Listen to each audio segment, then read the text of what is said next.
Marvel kino olamidagi top 10 ta eng aurali yovuzlar ro'yxatini tuzganimda ko'pchilik DC'dan ham, Sony'dan ham xuddi shunday ro'yxat qilishimni so'rashibdi. Bugun DC kino olamidan ko'ramiz. Agar aktivlikni yaxshi qilsangiz, Sony'dan ham albatta ro'yxatni tuzib chiqamiz. Video boshlanishidan oldin like bosib qo'ying, men esa boshladim. Bunaqa insofsiz bo'lmang. Videoni ko'ryapsizmi? Obuna bo'lib qo'yishni unutmang. Sizdan hech narsa ketmaydi. Agar kimdir pul so'rasa, menga ayting. Rahmat. Ro'yxatimizning 10-o'rinda Ben boshlab beradi. DC kino olamida kuchli yovuzlar juda ham ko'p, lekin Benni boshqalardan ajratib turadigan narsa bu uning jismoniy kuchidan ham ko'ra uning xarakteri edi. U shunday insonki, qo'rqitish uchun baland ovozda gapirishi yoki atrofni vayron qilishi shart emas. Ben ekranga chiqqan har bir sahnada vaziyatni nazorat qilayotganini his qildira oladi. Go'yo hammasi oldindan rejalashtirilgandek. Benning eng aurali sahnasi esa Batman bilan ilk to'qnashuvi edi. O'sha paytda Gotham afsonaviy himoyachisi hisoblangan Batman ilk bor o'zidan ustun raqibga duch kelgan edi.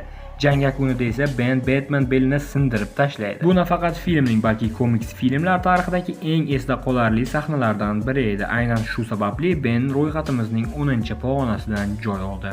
9-o'rinda Atlantida taxti uchun kurashgan Orim joylashgan.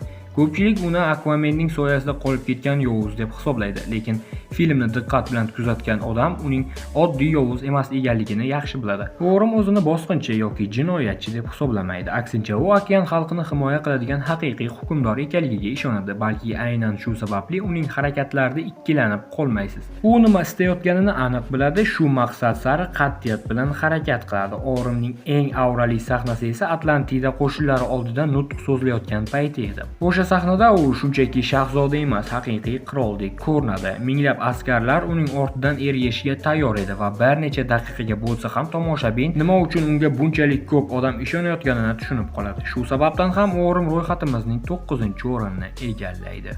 8-o'rinda DC olamining eng xavfli yollanma qotillaridan biri Deathstroker.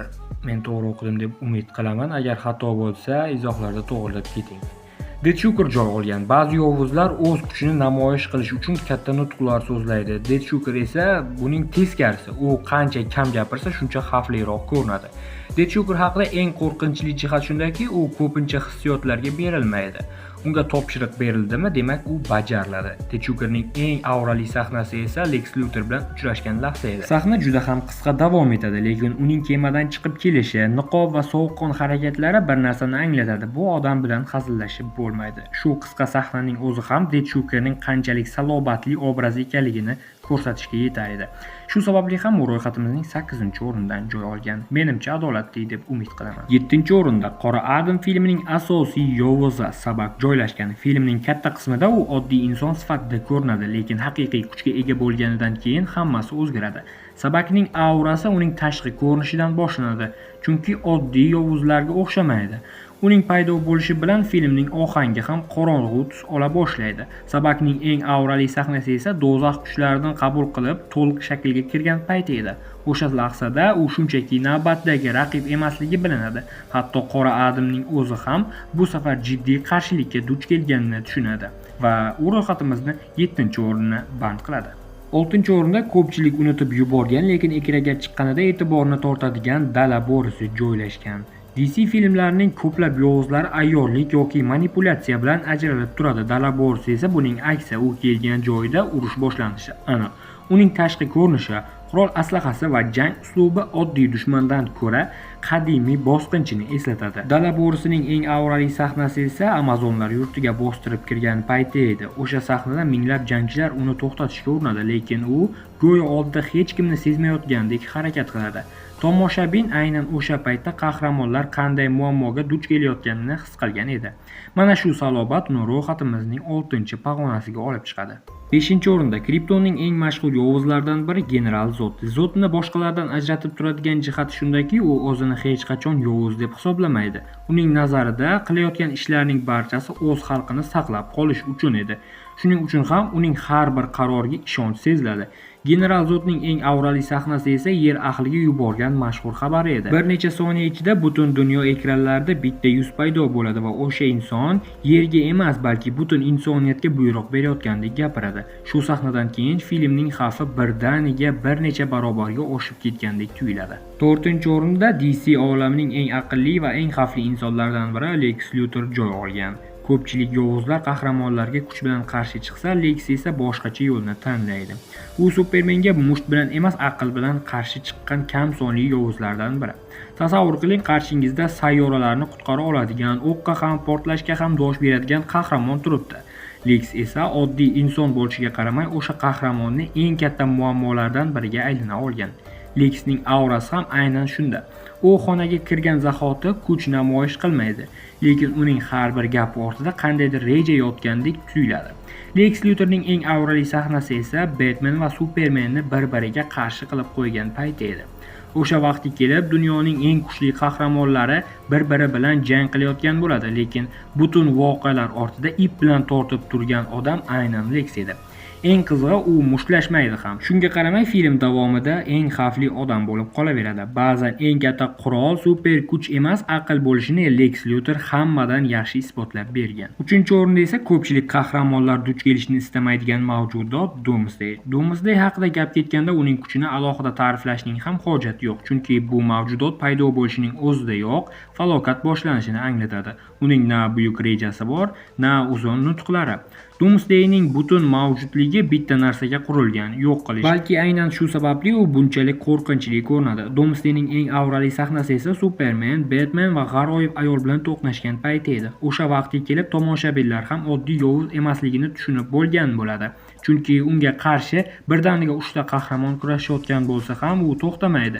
Jang davomida yanada kuchayib boraveradi va oxir-oqibat Supermanning o'zi ham uni yengish uchun hayotini qurbon qilishga to'g'ri keladi. Har qanday yovuz qahramon maqtana olmaydigan natija aynan Doomsdayga nasib qilgan. 2-o'rinda esa DC tarixidagi eng mashhur yovuzlardan biri Joker. Joker haqida gap ketganda bir narsani tan olish kerak, uni qo'rqinchli qiladigan narsa kuch emas, uni qo'rqinchli qiladigan narsa uning miyasida nima borligini hech kim bilmasligi.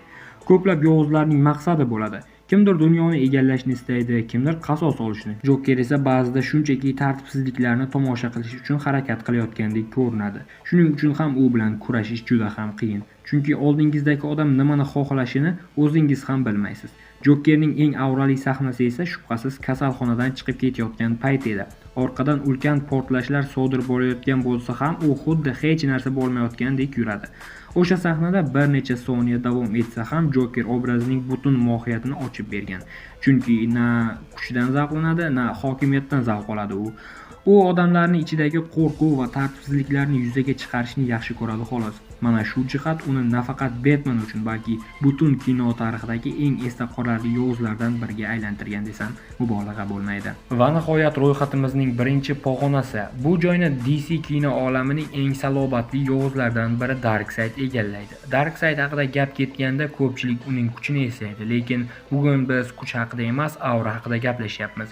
Va bu borada Darkseid bilan raqobatlasha oladigan yovuzlar juda ham ko'p. U ekranga chiqqan har bir sahnasida o'zini oddiy bosqinchi emas, butun galaktika taqdirini hal qiladigan hukmdordek tutadi. Hatto uning yonida turgan yovuzlarning o'zi ham ikkinchi darajali bo'lib qoladi. Darkseidning eng avrali sahnasi esa dala borsi bilan suhbatlashgan payti edi. O'sha sahnada u na jang qiladi, na biror kuchini namoyon etadi. Lekin dala borsi bilan gaplashayotganida uning har bir so'zida shunday bosim seziladiki, hatto minglab dunyolarni zabt etgan jangchi ham uning oldida o'zini oqlashga urinadi. Muxlislar aynan o'sha lahzada Darkseidning haqiqiy darajasini his qilishgan edi. Chunki ba'zi yovuzlar hurmatni kuch bilan qozonadi. Darkseid esa shunchaki gapirish bilan ham atrofni titratib qo'ya oladi. Mana shu sabab u nafaqat bugungi ro'yxatimizning, balki barcha avrali yovuzlar ro'yxatining ham eng yuqori cho'qqisidan o'rin olishga haqli deb hisoblayman. U hattoki Thanosning aurasidan ham yuqoriroq deb o'ylayman. Siz nima deb o'ylaysiz? Albatta izohlaringizni kommentariyada yozib qoldiring. Bugungi videomiz shulardan iborat edi. Agarda video yoqqan bo'lsa, like bosib obuna bo'lishni unutmang. Keyingi kino olam qaysi kino olamdan bo'lishini istaysiz? Agarda likelar soni 300 dan oshadigan bo'lsa, va'da Sony haqida ham xuddi shunday aurali top ro'yxatini tuzib chiqaman. Yangi videolarda ko'rishguncha o'zingizni ehtiyot qiling. Xayr, salomat bo'ling.